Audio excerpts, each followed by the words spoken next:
Esperemos a ver si ya comenzó a grabar. Bueno, buen día para todos. ¿Cómo les pareció la actividad de Home? A ver, Juan Daniel Tamayo, ¿cómo te pareció la actividad de Home? Buenos días, profe. Pues estuvo muy interesante el documental y abarcaba bastantes cosas, aunque me dejó como el sabor de boca saber que terminamos destruyendo demasiado y pues que a pesar de creer que hemos evolucionado mucho y toda la cosa, estamos simplemente como acelerando algo que es inevitable, pero que debería llegar muy tarde.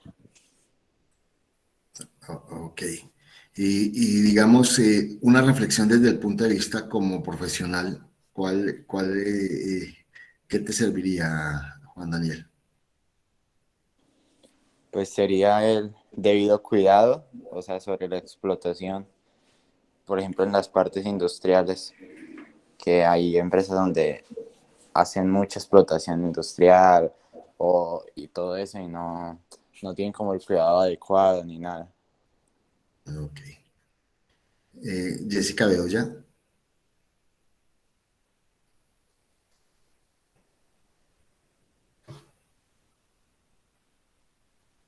Que no está. Jennifer Molina. Sí, profe, la ¿Cómo misma pregunta. Sí, la misma pregunta. ¿Cómo te pareció el documental? Bueno, pues yo, pues uno sabe más o menos cuáles son los efectos que la Tierra ha tenido, pero verlos todos en un solo documental es como demasiado impactante. Y pues desde lo profesional, pues igual digamos que hay un panorama positivo porque algunas empresas han empezado a implementar, pues digamos que prácticas de responsabilidad social. eh, pues, ambientales, el problema ambiental, y han empezado a crear productos amigables, lo que se llaman también empresas verdes. Se han empezado también a establecer políticas para proteger los recursos naturales, entonces cómo seguir haciendo o seguir teniendo posibilidades para hacer eso. Ok. Sí, es importante, digamos, lo que ustedes ven, el documental nos permite generar ese complemento a la reflexión. Cuando arrancamos con la huella humana, pues obviamente lo deja uno asombrado y esta complementa esa fase introductoria a la asignatura porque nos permite ver absolutamente todo y nos pone como sobre el piso en una realidad, la realidad que estamos viviendo. Es que cada día, en la medida en que no se hagan acciones o no se tomen medidas para mejorar las condiciones ambientales del planeta, la tendencia es a que todos los seres vivos desaparezcamos sobre la faz del planeta. Entonces, importante, digamos, ese punto de vista. Vamos a revisar algunos trabajos para redondear un poco la revisión y arrancamos con el tema que es bien interesante el día de hoy. Entonces, voy a compartir pantalla para ver la plataforma. Pues aquí está.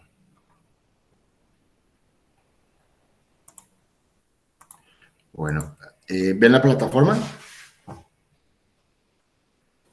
Sí, profe. Okay. Sí, señor.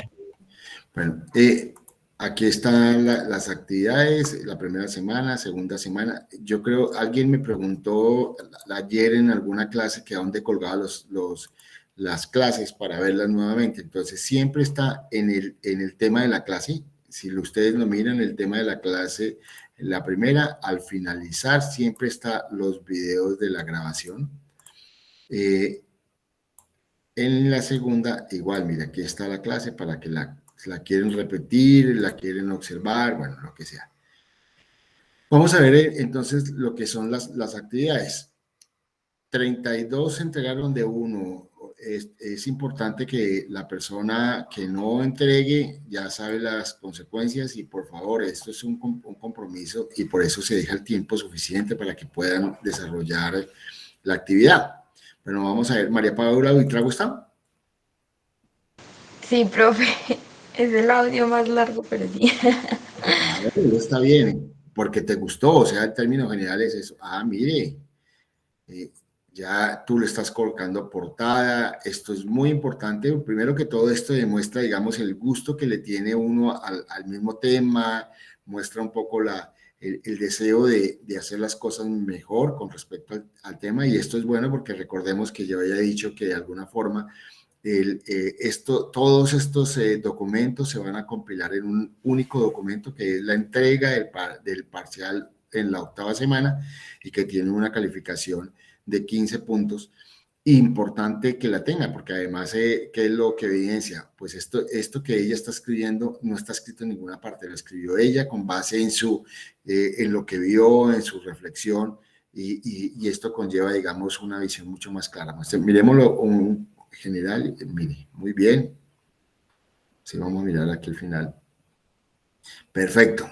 Iba a mirar esto, que si tenía la bibliografía, de pronto, ¿sabes qué falta, María Paula? Que le coloques el enlace del documental para que quede que fue tomado de ese documental, ¿vale? Ah, listo, profe. Ok. Bueno, ¿cómo te pareció a ti? No, profe, yo estaba impactada. Eh, Primero porque como que me parece tan maravilloso, o sea, ahí empiezo diciéndolo, es el acontecimiento más maravilloso en el universo, o que nosotros sepamos, no sabemos si en otros planetas hay vida, si no estamos solos, eso no lo sabemos, lo único que sabemos es que en este planeta hay vida y surgió vida de la manera más maravillosa, como que todo se dio para que estuviéramos acá y todos, o sea, como que me pongo a pensar en todos los procesos que ha vivido el planeta, en todos los animales, en todos los seres vivos que han hecho parte del planeta. Y bueno, hace 200.000 años llega el ser humano y pues empieza a habitar, como dice ahí, el templo sagrado de la vida. Y pues por ser una especie tan particular y con unas capacidades pues excepcionales, pues empiezan a pasar cosas que desafortunadamente no deben haber pasado y que siento que son malas y que ya no tenemos mucho tiempo. O sea, creo que ya nos estamos dando cuenta de las cosas, pero cuando no hay, cuando no podemos dar un paso atrás o cuando no podemos evitar muchas cosas, porque las catástrofes ya están, el planeta ya está muy mal, pero pues creo que a pesar de que ya estamos en un punto de no retorno, debemos ser muy conscientes de las cosas y cada ser humano en el mundo debe ser muy consciente de las cosas. Entonces, pues obviamente maravilloso, pero de la misma manera súper impactante.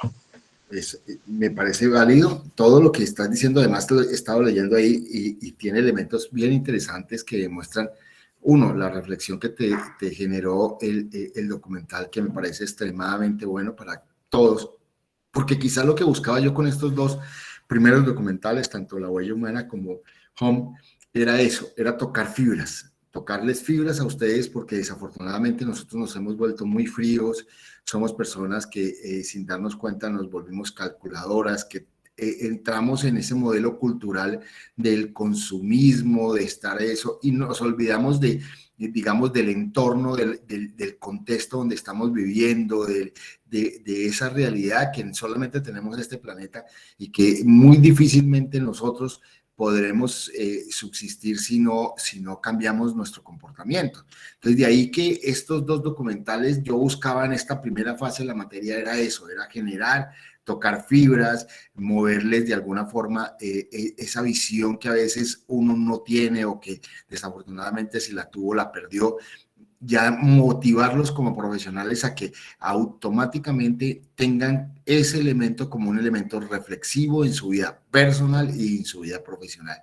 Y lo que veo que María Paula hace una reflexión bien interesante de ese tema, y eso me parece válido, y esto pues digamos me ayuda a demostrar claramente que nosotros estamos en ese proceso, en ir generando procesos de cambio, y que si lo hacemos desde el punto de vista real, pues obviamente eso nos va a dar algunos elementos que son fundamentales dentro de lo que es la formación como profesionales. Jimmy Cañas está.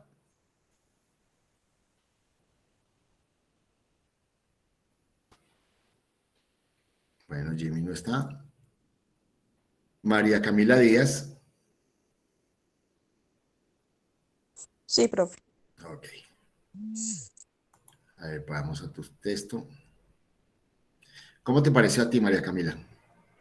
Profe, pues al igual que todos, pues súper sorprendida en cuanto a todo lo que la industria, pues en mayor manera ha generado en el planeta, a pesar de que hay muchas industrias que ya han empezado a utilizar tecnologías limpias, ecoeficientes, que ayudan al medio ambiente.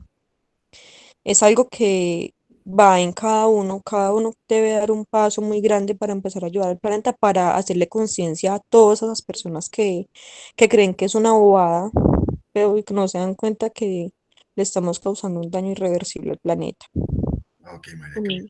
Mm. Importante lo que le acabo de decir, o sea, dentro de, colocamos, digamos, la reflexión, puedes colocar el video y tú puedes incluir diciendo reflexión hecha sobre el documental Home y haces el enlace, ¿sí? Entonces, esto te da, primero, digamos, te ayuda a afianzar esto que en la práctica has reflexionado, ¿de acuerdo?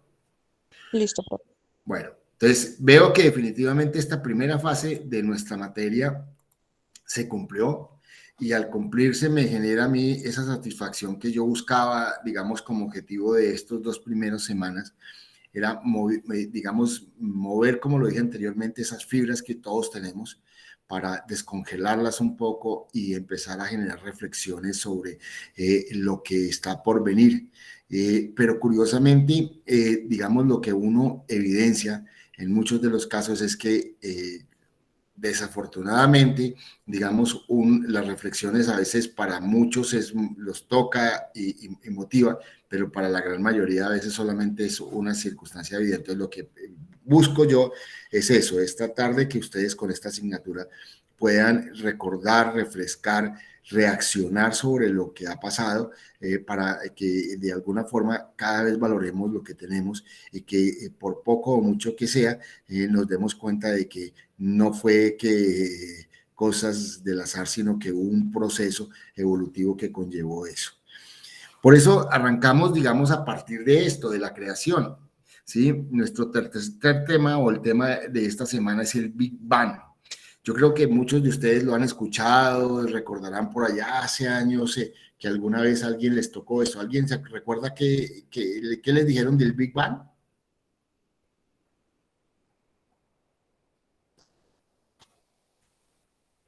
No todos al tiempo. Profe, A ver, uno, cuéntelos. ¿Cómo? Pues básicamente es como la explosión que lo empezó todo. Oh, la explosión, digamos que empezó todo. Hoy vamos a ver eso, pero nos vamos a detener en Aunque es ese... relativo, ¿no? ¿Señora? Aunque es relativo, Sí, claro, porque pero hay varias teorías sobre quién o qué empezó el Big Bang, que hiciera correcto, que diera continuidad a todo lo existente. Entonces, correcto. El documental que vamos a ver hoy es un documental bien bonito porque nos permite, digamos, establecer ese primer segundo o esa fracción cuando sucedió todo y un poco la certeza de ese Big Bang, que por qué, digamos, esa teoría hoy es tan acertada. Es tan acertada por una sencilla razón, porque si viene, sale a comienzos del siglo pasado, más o menos 1929, por Lemaitre, que era un sacerdote belga, ¿sí? Albert Einstein, Hubble y otros científicos físicos de ese momento fueron ratificando esa teoría y hoy, casi 100 años después, es la teoría más acertada sobre el origen del universo y cada vez que se hace una prueba se evidencia aún más que la teoría es acertadísima y que demuestra que de alguna forma lo que Lemaitre en 1929 planteaba como la teoría del Big Bang, que de hecho él no le colocó ese nombre, sino la teoría de la expansión, es lo que, digamos, hoy por hoy podemos sustentar como una teoría lo más acertada posible sobre la creación del universo. Entonces nos vamos a meter en eso, en tratar de ver cómo sucedió ese primer instante de lo que todo apareció. Y ahí juega un poco el papel fundamental a veces desde las mismas teorías planteadas, que más adelante en la teoría de la vida la vamos a ver, porque pues obviamente, digamos, los cristianos de alguna forma creemos en un Dios y decimos que Dios creó absolutamente todo. Y miren lo curioso, un sacerdote belga que pues obviamente es cristiano es el que saca la teoría, o sea, de alguna forma refuerza que detrás de eso existen unas fuerzas y que esas fuerzas son las que han permitido el desarrollo y la creación de absolutamente todo. Entonces, digamos, vamos a entrar hoy en ese capítulo de la creación y nos vamos a devolver más o menos entre 13.700 y 15.000 millones de años, que fue lo que se cree que es más o menos el tiempo de creación de absolutamente todo a nivel del universo. Entonces, bienvenidos a ese viaje, nos vamos a devolver y vamos a gozarnos esto. Y con toda seguridad el documental que mañana van a ver se lo van a disfrutar también de manera práctica. Aquí vamos a agudizar 3 elementos que son importantes en la vida del ingeniero. 1, aprender a observar. El que aprende a observar tiene la gran capacidad de poder generar un proceso de interpretación de lo que ve y eso le va a permitir de alguna forma poder proyectar y generar cambios. Aprender a escuchar, porque cuando uno escucha, sí, no solamente, digamos, en términos prácticos, le agudiza esa posibilidad de poder, digamos, encontrar elementos para desarrollar. Y, digamos, el órgano de los sentidos del palpar le va a permitir de alguna forma a ustedes poder empezar a sentir. Entonces, lo que vamos a tratar es agudizar los órganos de los sentidos, que son elementos fundamentales ¿para qué? Para el desarrollo de nosotros como profesionales de la ingeniería. Entonces, importante aprender a ver, a escuchar, a palpar, a desarrollar los órganos de los sentidos, y esto es uno de los elementos fundamentales que yo tenía que recordarles. Vamos a arrancar con el origen del universo y entramos a la teoría del Big Bang. Después vamos a hablar la semana entrante del origen de la Tierra para poder llegar al origen de la vida y empezar a desarrollar la vida dentro de una secuencia lógica y clara que me permita evidenciar eso. Entonces, hablemos de quien saca la teoría del Big Bang, es Georges Lemaitre, ya lo dije, es un sacerdote católico belga, que pues obviamente propuso la idea de que el universo empezaba con una gran explosión o la explosión de un átomo primitivo. Y digamos, a partir de allí se concentra un poco esa visión de esa circunstancia. Cuando eso se dio, que fue en 1929, ¿sí? 1927 a 29, fue a comienzos del siglo pasado, Albert Einstein, que era el físico de moda en ese momento, escucha esto y establece, digamos, que las observaciones de Lemaitre asociado a las observaciones de Hubble, que son los dos científicos que en ese momento estaban marcando la pauta, encontraron que era una explicación de la creación muy válida y que en términos prácticos lo que Lemaitre estaba planteando era una gran realidad. Lo curioso de eso es que uno de los críticos de Lemaitre era Hoyle y él es el que plantea, digamos, el nombre. Él plantea que es la teoría del Big Bang, de la gran explosión, y obviamente esta teoría de la gran explosión con ese nombre, pues es lo que desafortunada o afortunadamente hoy se conoce la teoría de Lemaitre, ¿sí? De la explosión de un átomo primitivo y se conoce como la teoría del Big Bang, ¿sí? Vemos, digamos, aquí está una fotografía donde está Einstein y Lemaitre, cuando se publicó el estudio de Lemaitre en los anales de la Sociedad Científica de Bruselas, y pues obviamente se plantea los cálculos que, digamos, desde el punto de vista físico sustentan este tipo de teoría, que ya lo vamos a ver, son 4 fuerzas que de alguna forma digamos, estaban dentro de ese proceso y hablan de la relación entre lo que es la energía y la materia como elemento esencial. No se sabe cuál fue primero, muchos plantean que es la materia, otros que es la energía, pero lo que uno en términos prácticos evidencia es que, digamos, de esa gran explosión, que son esas grandes fuerzas, parece ser que es lo que dio origen a todo. Lo más incomprensible del universo es que es comprensible. Es una de las palabras que Albert Einstein siempre ha sostenido o sostuvo mientras estuvo en vida, era tratar de comprender lo que el universo le aportaba, ¿sí? Y él lo que buscaba era eso, era buscar a través de sus fórmulas físicas poder comprender estos tipos de elementos dados, y esto es lo que nos ha permitido tener una visión clara. Curiosamente, dentro de esta reflexión es importante plantear que la humanidad lo que ha hecho siempre es tratar de buscar una explicación clara a muchos de los fenómenos que están dados.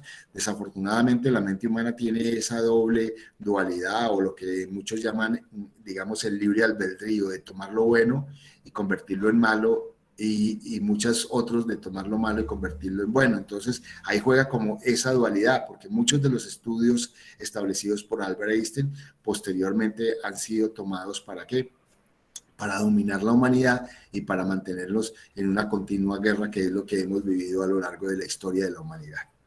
Bueno, esta imagen nos permite visualizar esa realidad. Y quizá en este punto que tenemos al lado izquierdo arranca la teoría del Big Bang.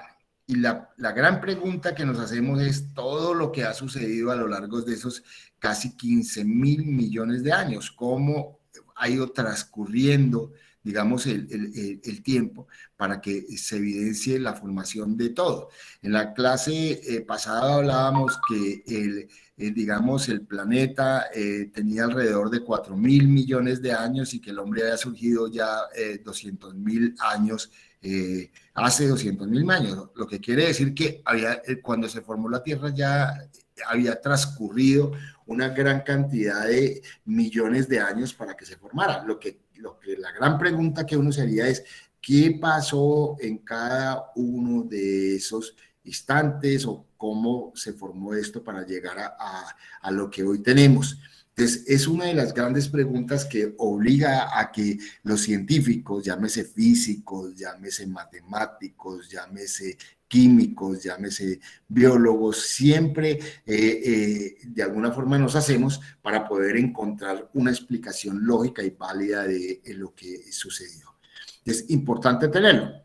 Y quizá lo que más aterra a los científicos, porque en muchas de las partes, digamos, puede tener una explicación más clara, porque de alguna forma hay un elemento que antecede eso. Entonces, si hay un elemento que antecede, puede dar una explicación más lógica de lo que continúa. Pero la gran pregunta es, ¿qué pasó en ese instante donde se crea absolutamente todo? Porque realmente ahí es donde está el origen de todo lo que existe. Entonces, ahí es donde se encierra la primera gran pregunta de qué pasó en ese primer instante para que sucediera lo que sucedió y diera origen a todo lo que hoy existe. Entonces, ese primer segundo es lo que, digamos, vamos a tratar de visualizar, vamos a tratar de explicar, vamos a tratar de que ustedes puedan comprenderlo y que de alguna forma nos permita entrar a ver ese documental con una visión un poco más amplia, que podamos extraer el máximo de ese documental. Entonces, para poder llegar a ese primer instante, hay un elemento que es fundamental, es crear un instante en el tiempo. ¿Sí? Todos sabemos que quizá la fracción más pequeña del tiempo que nuestra mente alcanza a captar es un segundo. Pero para los científicos, especialmente para los físicos, ellos tuvieron que descomponer ese segundo en 10 a la menos 43 segundos, o sea, una fracción tan diminuta que en nuestra mente humana no cabe, y a eso se le denominó el tiempo del plan. Entonces, el tiempo del plan es mire este numerito que ustedes ven, mire, 0.42 ceros y un 1, o sea, que es llegar a una cifra tan diminuta que definitivamente, pues obviamente en nuestra cabeza digamos, no tenemos la capacidad de poderla establecer. Los físicos, ¿por qué llegan allí? Porque ellos quieren encontrar de alguna forma una explicación, y recordemos que la explicación no es lo que perciben o lo que sea, sino es buscar desde el punto de vista de las teorías, a partir de sus análisis científicos que permiten encontrar elementos que soportan eso. Pero si queremos definir el tiempo del plan, lo podríamos definir como el tiempo que tomaría un fotón, que es un haz de luz diminuto, en viajar a la velocidad de luz por una longitud de Planck que es prácticamente algo también muy diminuto. Y a eso es ese tiempo que está dado. Y ojo que ahí me viene una reflexión con ese concepto de lo que es el tiempo. Uno a veces no valora el tiempo y no lo valora por una sencilla razón, porque cree que, es más, muchos dicen que el tiempo no existe. ¿Qué es lo curioso dentro de eso? Es que quizá lo único que se pierde a lo largo de la vida es el tiempo. ¿Sí? Un instante, este instante que pasó, ya llevamos 25 minutos de clase, ya pasaron y nunca más los vamos a volver a tener. Eso no vuelve. Entonces, a veces eso nos puede generar una reflexión de la importancia de lo que es el tiempo en las circunstancias de lo que es la vida. Tan así es de que aquí estamos devolviendo el tiempo, tratando de devolver el tiempo para encontrar una explicación de qué fue lo que sucedió en esa primera fracción de lo que es la vida. Entonces, ¿qué es lo que en términos prácticos se estaba?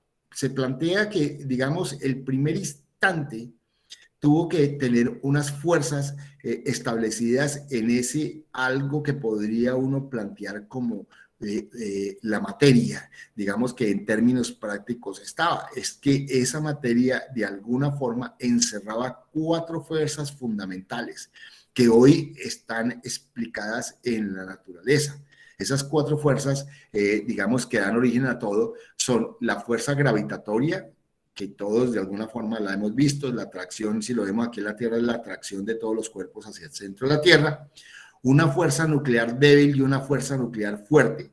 Entonces, la fuerza nuclear débil es lo que alguna vez en química nos enseñaban con los enlaces, llamémoslos covalentes, o sea, que compartían electrones, que es lo que nos permite tener diferentes compuestos, mientras que una fuerza nuclear fuerte es la que está en el núcleo del átomo, que en términos prácticos, cuando, digamos, se ha roto esa fuerza fuerte, es lo que ha generado lo que hoy conocen como bomba atómica. Entonces, en términos generales, es una fuerza demasiado alta.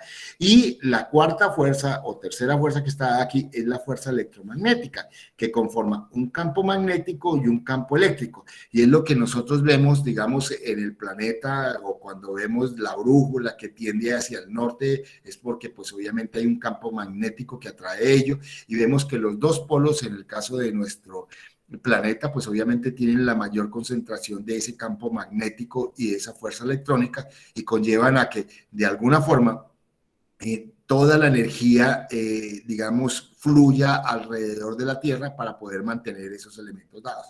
Entonces, esas 4 fuerzas fueron los que podría decirse dieron origen absolutamente. La fuerza gravitatoria, la fuerza nuclear débil y fuerte, y la fuerza electromagnética. Entonces, importante tener esas 4 fuerzas dentro de nuestra cabecita para poder un poco tratar de entender y comprender qué fue lo que pasó.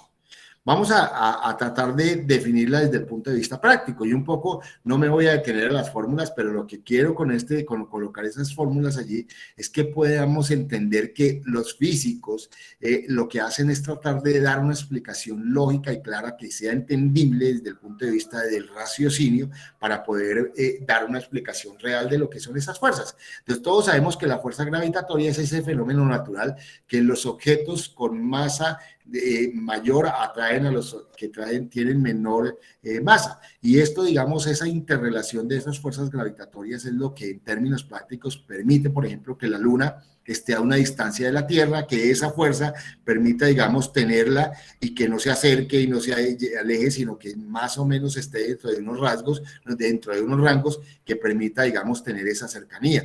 Y más adelante vamos a ver, cuando estemos formando la Tierra, el papel que la Luna juega, y juega un papel fundamental en la medida en que esa fuerza gravitatoria que tiene la Luna en algunas posiciones de la Tierra, cuando se alinea con otros planetas, hace que la fuerza gravitatoria atraiga, digamos, partículas más débiles, y eso es lo que genera posteriormente en algún momento lo que se conocen como mareas altas y mareas bajas, obviamente con base en la atracción de la Luna y de los otros componentes que de alguna forma, digamos, permiten evidenciar este fenómeno.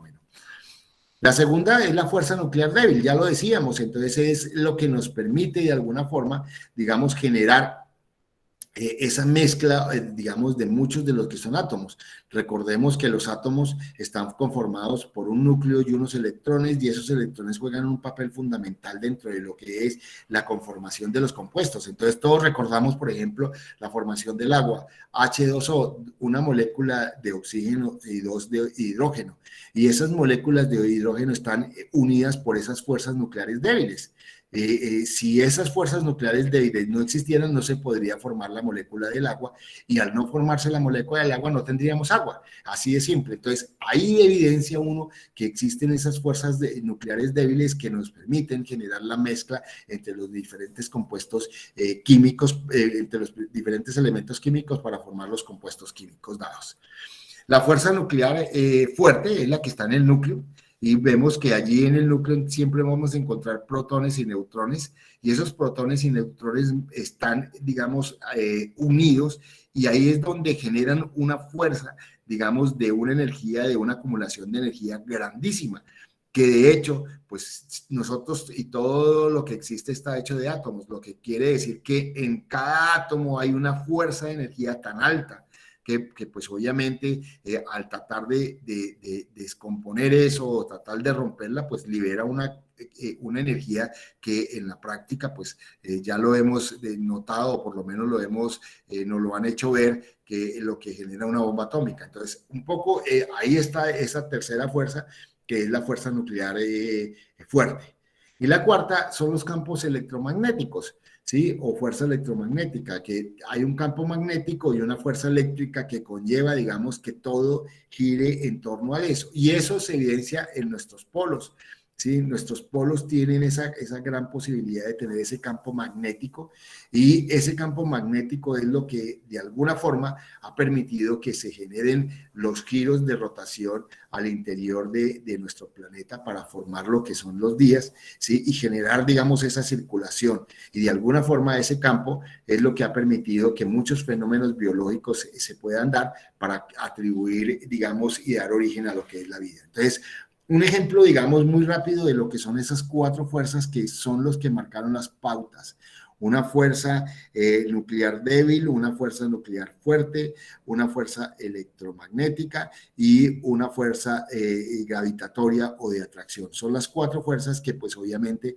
hoy se encuentran a lo largo y ancho del universo.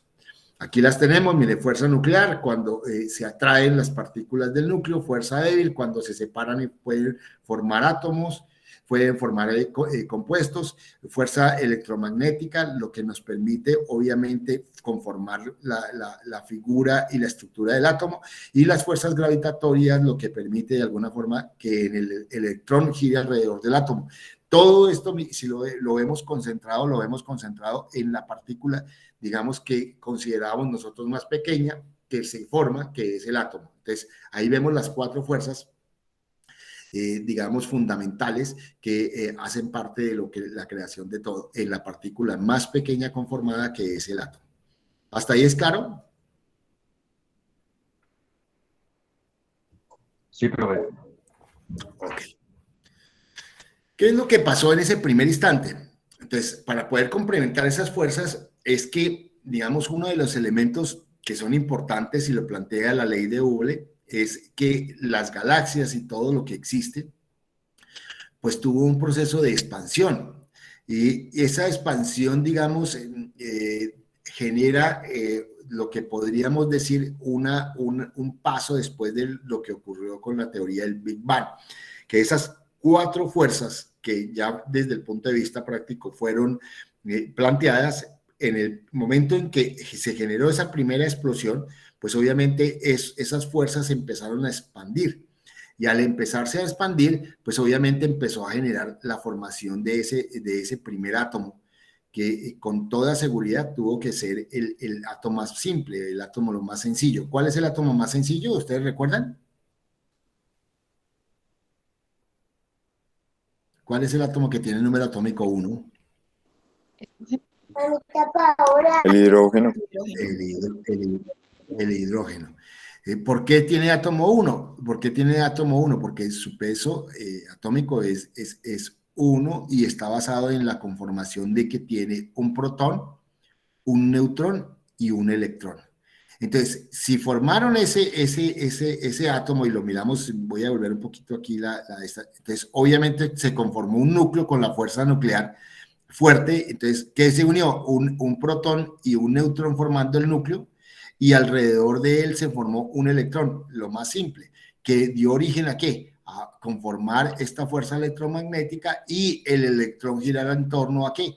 Al núcleo, y formar que las cuatro fuerzas en ese primer átomo existieran. Y eso pues obviamente empieza a demostrar de alguna forma cómo, digamos, la expansión de esas cuatro fuerzas sin darnos cuenta dan origen a esos primer átomos. ¿Sí? Obviamente, digamos, con esa fuerza de energía que en ese primer instante estaba dado, ahí pudieron formarse los dos átomos del primer nivel de energía, que son el hidrógeno y el helio. Recordemos que el helio, ¿qué es? Es un átomo estable, o sea, un átomo que tiene la cantidad de energía que requiere el primer nivel de energía, y de hecho, y esto al margen es lo que se evidencia que es la energía que tiene el Sol. Tiene la mayor cantidad de hidrógenos en descomposición, o sea, perdón, de helio rompiendo y conformando, liberando hidrógeno, y en esa ruptura de esos átomos es lo que libera la gran cantidad de energía que tiene el Sol. Entonces, importante tener eso, evidenciar que todo desde el primer instante arranca con un proceso de expansión. El otro elemento, digamos, fundamental dentro de esto es que no solamente se expande, o sea, hacia diferentes puntos, sino que al irse hacia diferentes puntos genera lo que es la inflación. ¿Y qué es la inflación? Si lo queremos, digamos, mostrar de una manera práctica, es lo que uno hace cuando infla una bomba, o sea, el aire que está al interior de la bomba hace que se vaya esas partículas de oxígeno y de diferentes gases que nosotros emitimos a la bomba a todas partes, y va generando esa inflación de ese universo. Entonces, lo que evidencia, digamos, el comienzo de todo es que tuvo esas fuerzas se expandieron, se inflaron y permitieron de alguna forma que la expansión cumpliera con un compromiso, es que la energía fuera viajando, empezar a viajar y a conformar diferentes elementos dados. Y ahí es donde la energía de alguna forma nos permite a nosotros empezar a comprender absolutamente todo. ¿Sí? ¿Y por qué todo? Porque de alguna forma todo tiene que tener energía. Entonces, nosotros estamos dentro de un rango de luz visible que podemos estar más o menos en esta longitud de onda, nuestros ojos captan ellos, pero antes de nuestros ojos, de lo que captan nuestros ojos, hay una cantidad de energía dada que tiende hacia el infrarrojo, y después de lo que nosotros observamos una energía mucho más, digamos, potente, que es, digamos, todo lo que es la ultravioleta, y que permite de alguna forma evidenciar esa expansión que se evidencia muy fácilmente en lo que es la longitud de onda. De hecho, esto alguna vez uno no entendía o no entiende aún cuando le dicen que las estrellas que uno ve ya no existen. Y uno se pregunta, pero si yo estoy viendo el destello de la luz de esa estrella, ¿cómo así que hace millones de años desapareció? Lo que sucede es que eso se puede explicar con base en la longitud de onda de la luz, o sea, la longitud va viajando y va llegando a unos niveles que pues obviamente a veces son imperceptibles, y lo que hacen es poder durante cientos de miles de años viajar y poder llegar. De hecho, lo que vamos a ver ahorita es que el universo, hay toda una gran cantidad de energía rodando que permite que pues obviamente uno lo pueda comprender de una manera mucho más clara y sencilla. Entonces, una evidencia, por ejemplo, hacia las longitudes de onda más grandes, que son frías, y aquí lo vemos, la longitud de radio, que pues debe tener, digamos, una longitud más o menos dadas por un edificio. Si ya nos acercamos, la energía de microondas es mucho más pequeña, que generalmente alcanza lo que son seres humanos, y en este caso más pequeños. Por eso es que nosotros metemos a los microondas un pedazo de carne y eso automáticamente les llega calor, o sea, la la longitud de onda captan eso, llegamos a lo que es el infrarrojo, es ese calor que los cuerpos que emiten, o sea, nosotros si nos colocamos unas gafas de infrarrojo vemos cómo nuestro calor, esos 36, 37 grados centígrados que tenemos en el cuerpo, sacan una energía y vemos allí, entonces por eso, digamos, una de las armas letales que tienen las fuerzas militares es eso, es que pueden trasegar en la noche y ver el calor de los cuerpos y permitir saber si es un humano o es un animal y evidenciar eso. Vamos ya un poco a la luz visible, ya son rangos mucho más pequeños que uno observa desde un microscopio, lo que son algunos microorganismos. Y ya cuando llegamos al ultravioleta empezamos a ver son esas moléculas y esos átomos que conforman, digamos, todo el elemento dado. Entonces empezamos a pasar al ultravioleta, rayos X, rayos gamma, que son ya rayos demasiado pequeños que en muchos de los casos cuando nos exponemos a estos rayos ultravioleta, rayos X o rayos gamma, generamos mutaciones, o sea, permiten que se generen cambios dentro de la conformación molecular que nosotros tenemos, o sea, que si nosotros le irradiamos muchos rayos X a nuestro cuerpo, generamos mutaciones, por eso cuando se hacen rayos X prohíben que vayan personas embarazadas en virtud a que los niños que están en proceso de formación, los rayos X pueden malformar genéticamente algunas de sus células y generar enfermedades. Entonces, todo este tipo de elementos en evidencia en cómo la energía juega un papel fundamental dentro de lo que es la conformación de todo. Pero igualmente esa energía me da un margen de lo que son los estados de la materia. Un estado sólido cuando está frío, entonces, ¿qué es lo que evidenciamos? Que cuando un compuesto del agua, pues para que lo podamos entender, yo lo meto a la nevera y bajo la temperatura a más de bajo 0 grados, pues ¿qué? Se solidifica. ¿Qué es lo que hace? Que esos átomos de agua se unan para conformar un sólido. ¿Sí? Si le quitamos, aumentamos la temperatura y lo pasamos a 2, 3 grados, ya eso sólido se convierte en líquido, o sea, esos átomos empiezan a fluir y forman un líquido, y si le cedimos la temperatura y lo llevamos a más de 100 grados, automáticamente pasa ese líquido a un vapor, a un gas.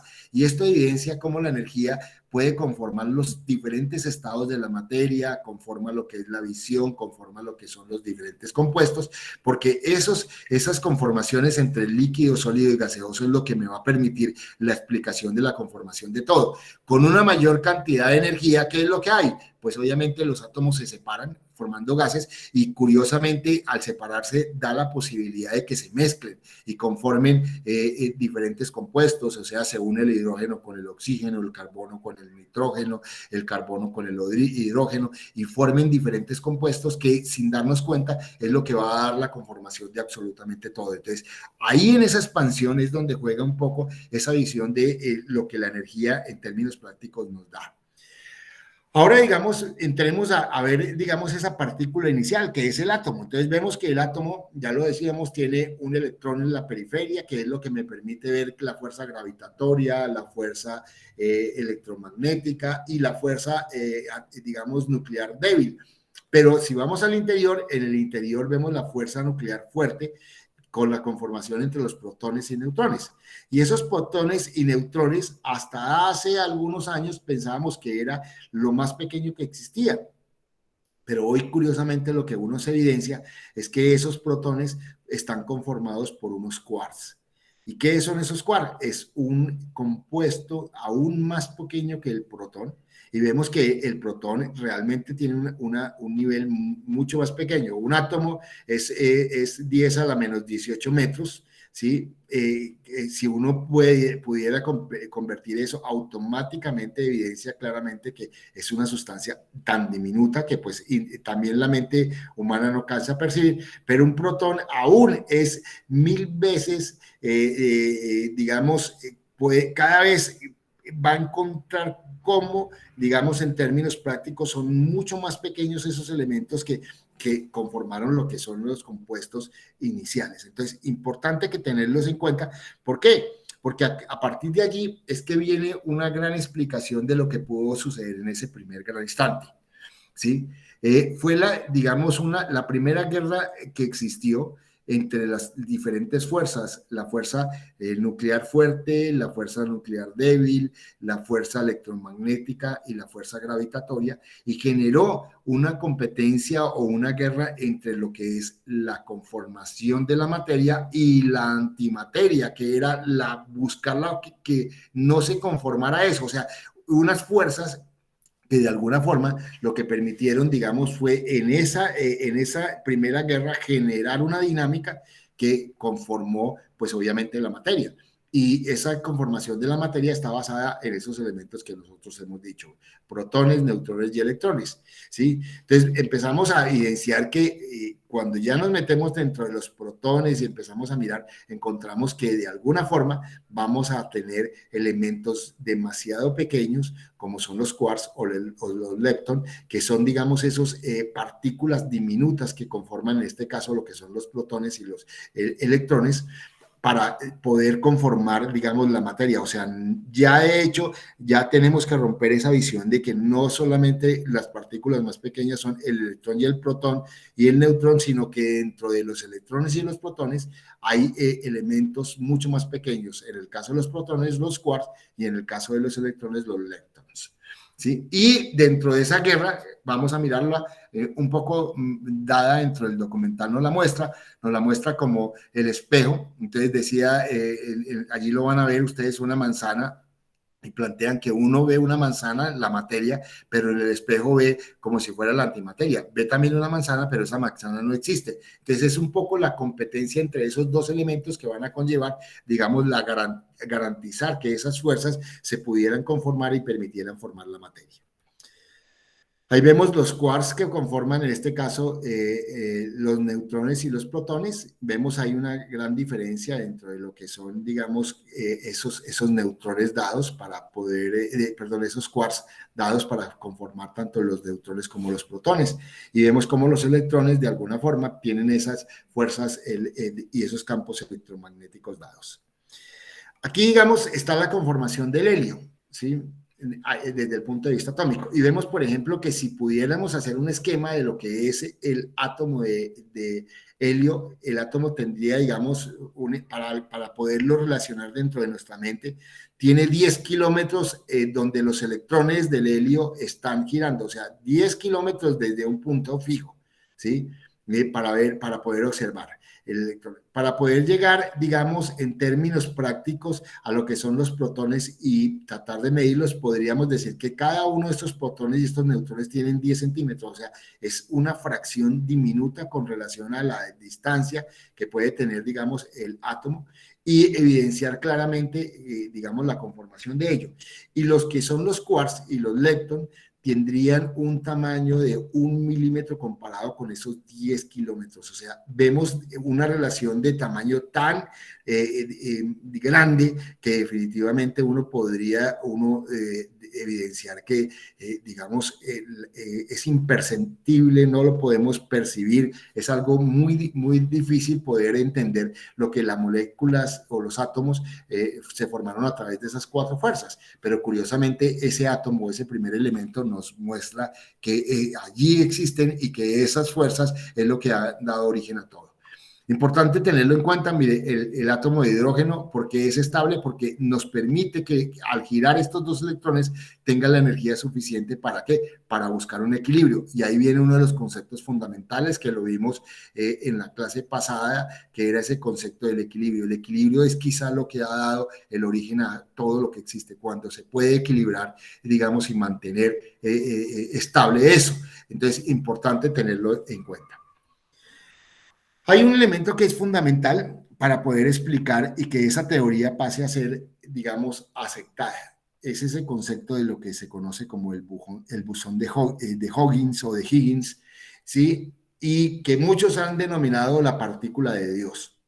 Es ese instante, digamos, en el cual las 4 fuerzas, digamos, reúnen y forman el primer átomo, y a partir de ese primer átomo empieza a formarse las moléculas. Entonces, lo que Higgins, que era otro físico, planteaba era que él esperaba encontrar, digamos, dentro de su experimento, que al llevar, digamos, a acelerar las partículas y ver la explosión de un átomo, poder uno revertir eso y observar, digamos, esa fuerza, digamos, energética que tenía en ese primer instante cuando se reventaba ese átomo, ¿sí? Y esperaba era porque la lógica de los físicos es que a mayor temperatura, los gases que, o las partículas se convierten en gas, ¿sí? O sea, se van a separar. Y lo curioso de todo esto es que cuando se hizo el experimento del bosón de Higgins y estableció, digamos, qué fue lo que pasó en ese primer instante, se encontró un cuarto, llamémoslo, estado de la materia, que es el estado coloidal. ¿Sí? ¿Qué es un coloide? Un coloide es, podríamos decir, es la clara del huevo, como esa sustancia viscosa que uno podría encontrarla si el paso entre la gelatina que se solidifica y el paso entre lo líquido y esa gelatina, ahí está el estado coloidal. Y esto fue, digamos, uno de los elementos que trajeron, digamos, y hoy es la incógnita digamos, de ese paso de lo que es la conformación de la materia en el caso de lo que es la conformación de la vida. Es el único eslabón que hace falta para poder, digamos, comprender todos estos elementos que hemos venido tocando en la clase de hoy. Y a eso, por eso muchos científicos llaman como la partícula de Dios, o sea, algo sucede en eso que no permite aún esclarecer el término, porque lo que uno plantearía, nuevamente reitero, es que cuando se aumenta el calor, nos muestra los estados de la materia. Si yo tengo un hielo y lo saco de la nevera, pues se convierte en líquido, y si le subo la temperatura, se convierte en gaseoso, que era lo que se esperaba, pero nunca esperaban que se formara en un coloide. Y eso es lo que en términos prácticos, pues hoy se evidencia a través de lo que es el bosón de Higgins como uno de los elementos fundamentales que normalmente hoy se tienen a lo largo de la explicación de la teoría. Entonces, la teoría del Big Bang está planteada bajo 4 bastiones fundamentales: la expansión del universo, que ya lo tenemos un poco más claro; la radiación del fondo del universo, o sea, vemos que esa energía, todos los cuerpos emiten energía y ahí hay una, digamos, radiación permanente; la nucleosíntesis de elementos, o sea, lo que vemos es que el núcleo y los átomos están reaccionando permanentemente para formar compuestos; y la estructura de esa gran escala del universo, que muchos hablen que va a llegar a un momento de expansión y que la energía se acaba y vuelve a tener una etapa de contracción, o sea, se empieza a acercar todo hasta llegar a lo que muchos han tratado de plantear como lo que son los agujeros negros. Entonces, digamos, esa es la teoría de esos 4 pilares o bastiones que normalmente la teoría del Big Bang están dados.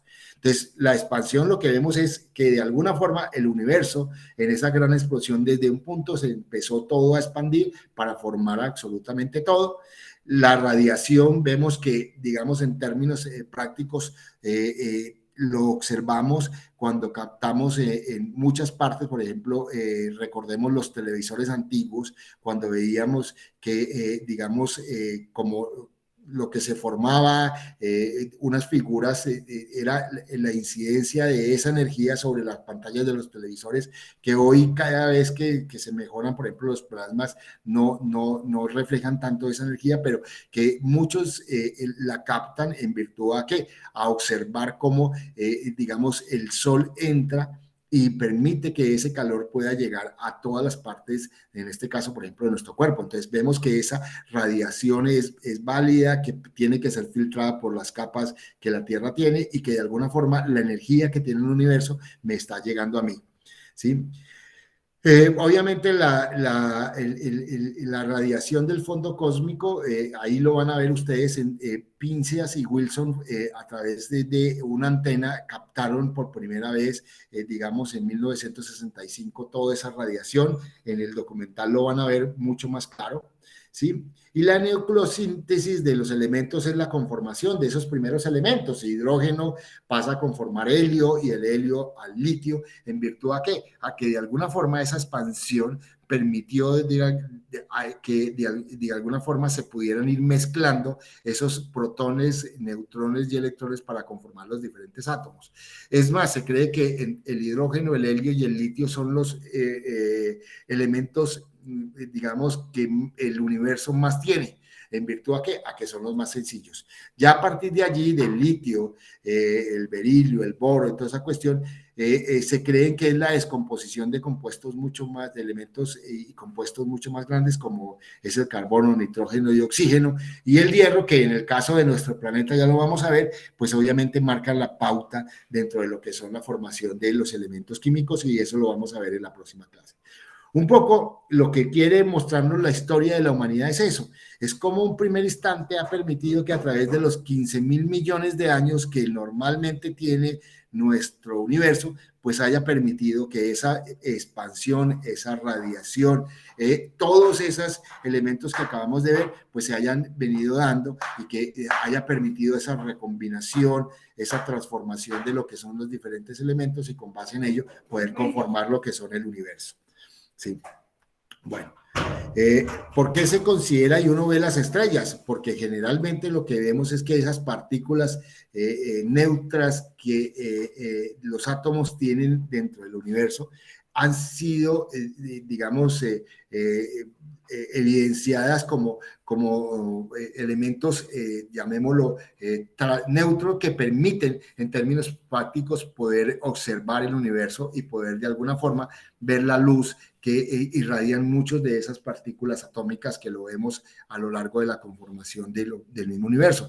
Entonces, importante, digamos, evidenciar que todo eso está plasmado y está evidenciado en la sola observación, y obviamente esa observación lo que nos permite de alguna forma es poder hacernos preguntas y poder, con base en la respuesta a esas preguntas, comprender absolutamente todo.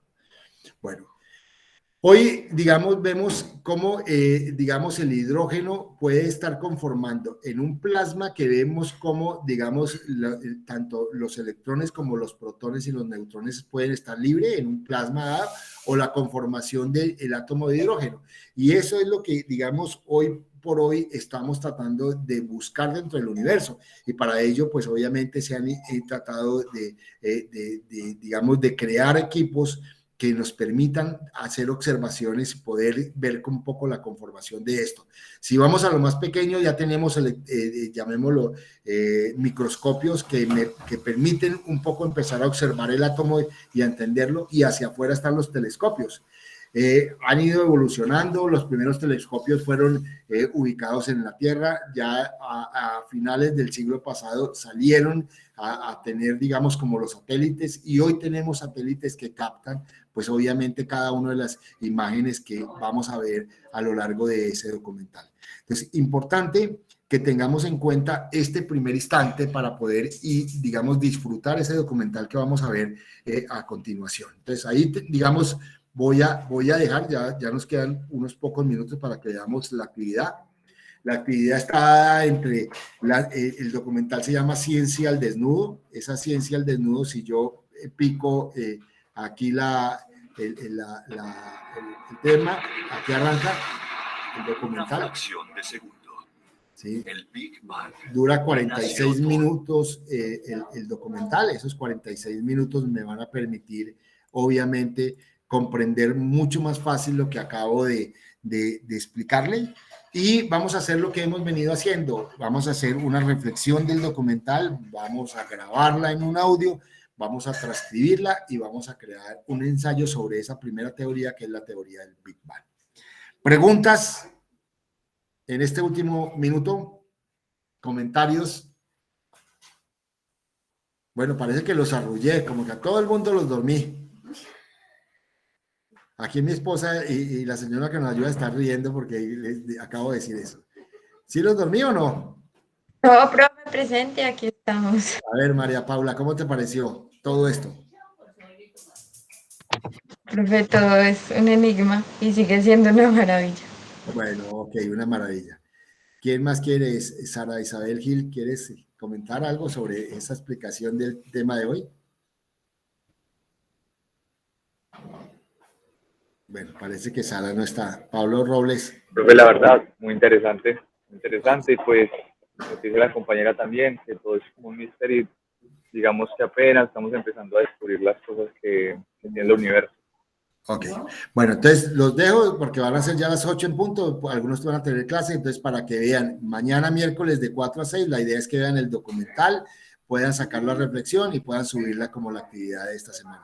Dios los bendiga y nos vemos dentro de 8 días para ver un nuevo tema que es ya el origen de la Tierra. Un abrazo para todos y nos vemos dentro de 8 días.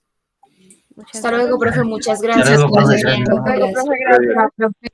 Hasta luego, profe. Hasta luego, profe. Tenga buen día.